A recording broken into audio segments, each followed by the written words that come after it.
Hello guys, welcome back to the long range shooter. So on today's program, as you can see by this bubble level, you can probably guess what we are going to be doing today. And that involves the mounting of a scope, which more specifically is the mounting of my Nightforce NXS 5.5 to 22. If you want to see more information on the scope, there will be a review coming up shortly, and there is an unboxing video which you can go check out as well. So for the rings that we are going to be using, we are going to be using a set of Nightforce ultralight rings, and this is a medium height, which is 1 inch. Okay, so the first order of business that we need to attend to is to get this guy all level. We've got this rest that we spoke about in the previous video. We're going to use that to clamp the rifle and hold it down securely. To try and get it level, we might need to use some spaces over here, and then we will get to doing that. Let's get this guy level quickly.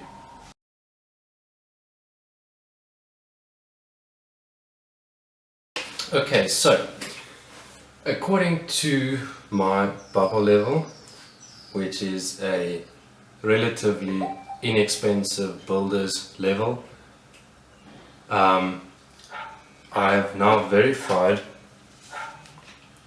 that the rifle is level in terms of this orientation and its cant. So that means we can start to put the rings on, and then we can follow by putting the scope on. Okay, so let's continue. So we've got our rings. Let's just quickly double check that the rifle is still level. That looks perfect.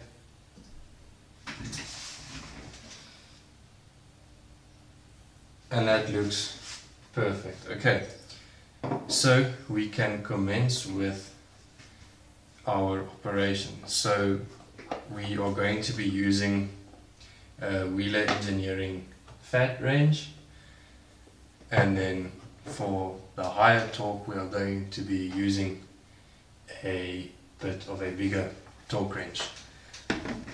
Just a word of note, the Wheeler fat range has got a maximum torque of 65 inch-pounds which it can deliver.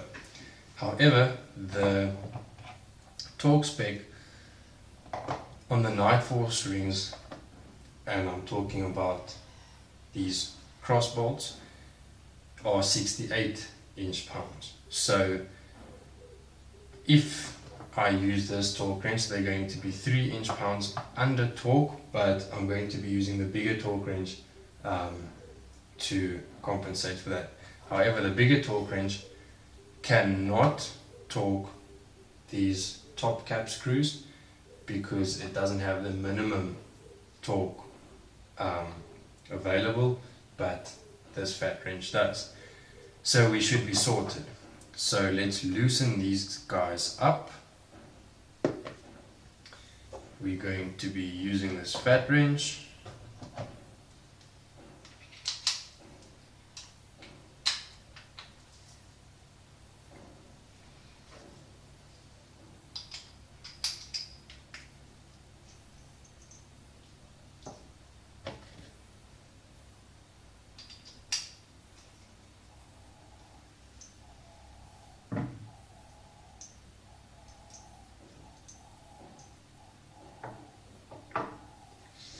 And then we just want to take the top caps off.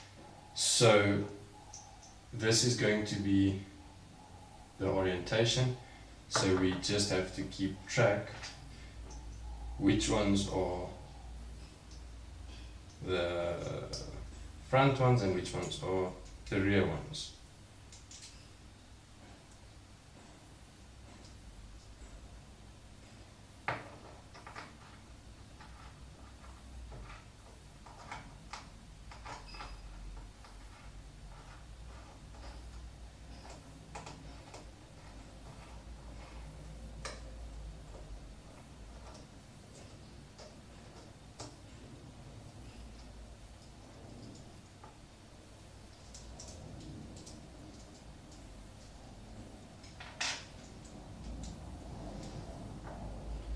So this is going to be the front,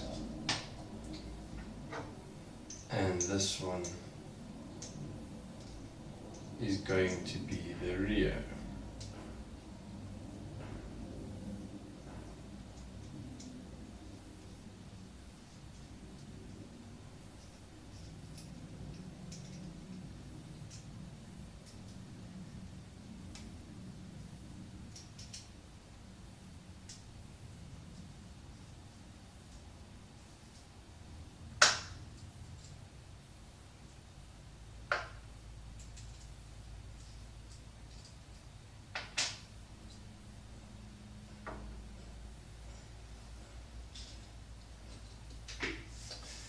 Alright, now we can follow by putting our rings onto the Picatinny base.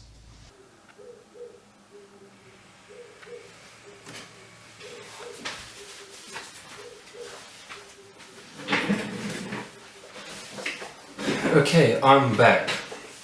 Sorry about that, but it appears as if my memory card was full.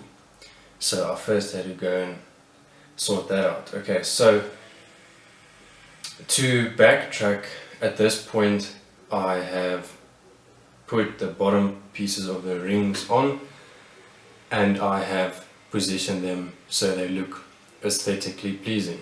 So what we can now proceed to do is to tighten these cross bolts up just slightly. So this is the thing that you'll see in a lot of, or hear in a lot of scope mounting videos, and that is when you put these rings on, they've got a recoil lug on the bottom. Make sure to press the ring forward up against the slot of the Picatinny rail, because when the rifle fires, it recoils to the back, but the inertia of the scope and the rings want to resist the movement and they push forward against the rifle, so that way we can ensure there is no slip. Okay, so I've pushed them forward and I've just finger tightened them. This one, push it forward and finger tighten. Straps are level. Now let's just adjust this until we get to the 65 inch-pounds.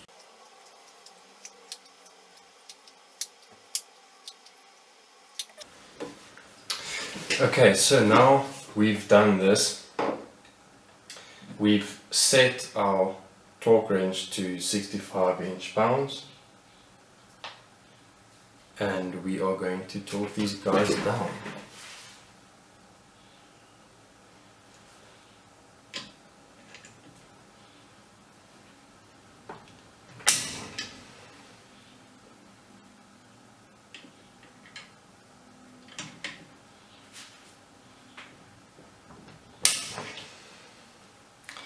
Okay, so let's just verify that these are torqued, and this one. Okay, so now we are happy with that. The rifle might have moved, so we will just verify that we are still level. That's perfect. And that seems to be perfect. Alright, so just as a reference measurement, I am going to just check that we are level over here and we are level over here. Perfect. So now we need to put the scope in. So here we go, and we can let the scope rest in the rings. So you'll notice, I don't know if you can see over here, but we've probably got about that much clearance. So these rings are almost perfect for this. So if you want to know, if you want Night Force rings for your Tikka Super Vomit or TAC, or if it's got a Picatinny rail, the 1-inch rings or the medium rings with a 56mm objective scope will work great. Okay, so now we can just put our top caps on, and we can just slightly tighten them just so these cap screws are in contact with the thread.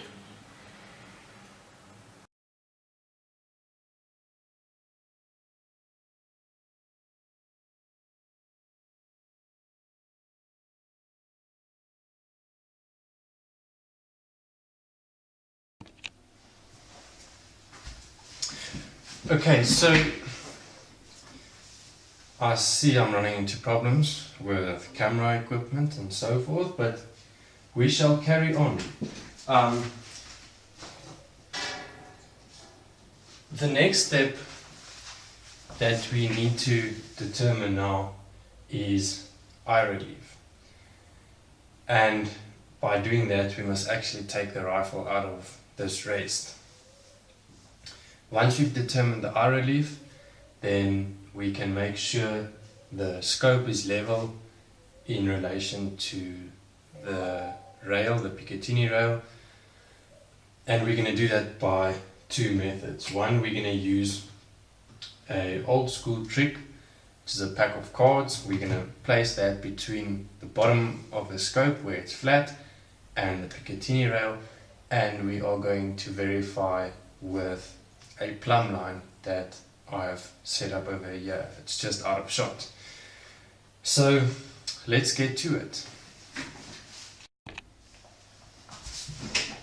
Okay, so I quickly took the rifle off camera to check whether the eye relief is correct. Just an important note when you try and determine eye relief: if you know you're going to use the rifle for prone shooting, lie down, or if you're going to shoot off of a bench, go sit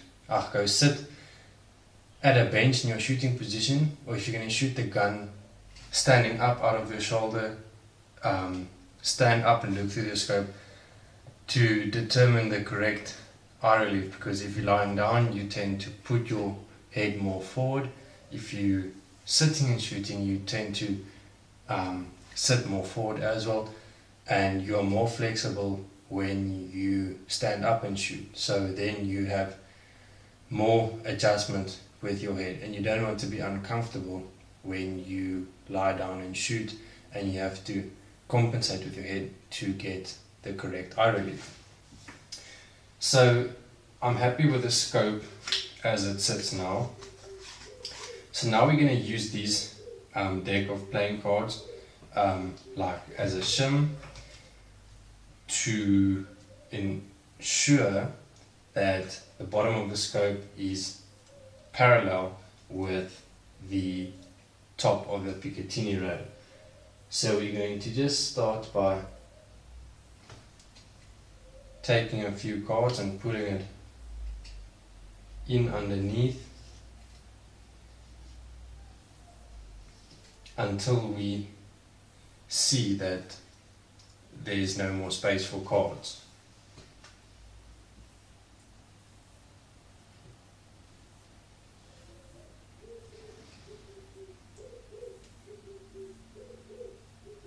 So we might be able to maybe fit one or two more in underneath the scope, but then that should be adequate. Let's try and put another one in. If it doesn't want to go in, don't force it. This one takes a bit of effort to go in, but we'll make it stay. And now we need to verify with a plumb line. Okay, so now we've still got our plain cords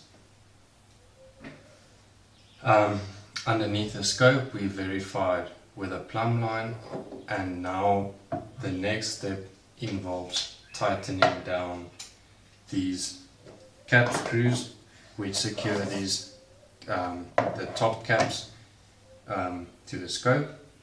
So now we just need to get the appropriate bit which is supplied with this fat wrench kit. Remember, we need to torque or use the correct torque setting now for the top caps, which is 25 inch-pounds, which we are just going to verify. Okay, and now just adjust this torque wrench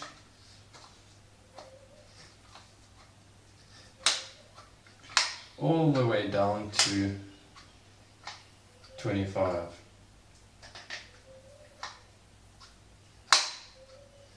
It does take a while. Alright, so we are set at 25 inch-pounds. Also, we just want to verify that the gaps on each side of the ring is approximately the same, so we can tighten it down evenly, and our card should prevent us from twisting the scope. When we tighten this, you want to tighten one side, and then you want to tighten in a diagonal pattern, and then just switch between them until you are satisfied, and you can start torquing them down.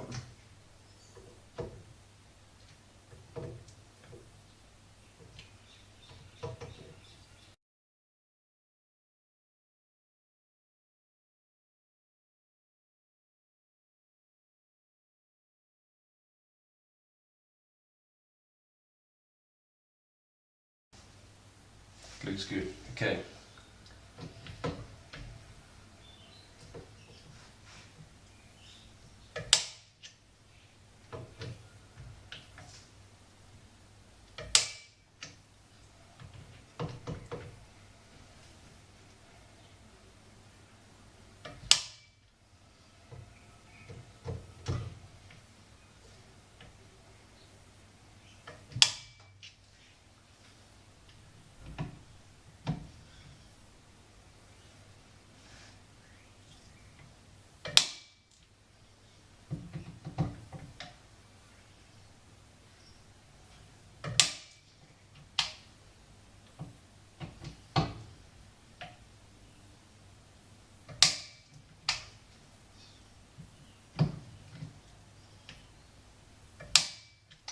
All right.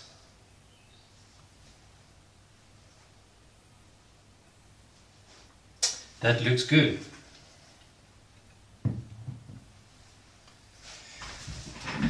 Okay, so now what's left to do is we've got to load some bullets according to our overall cartridge length, and then we've got to go do bore sighting at the range. We'll go there later, and then we will explain the methodology there behind bore sighting. if you enjoy what you see, please subscribe. There is going to be more content to follow. I hope you enjoyed this video, and then I will see you at the range.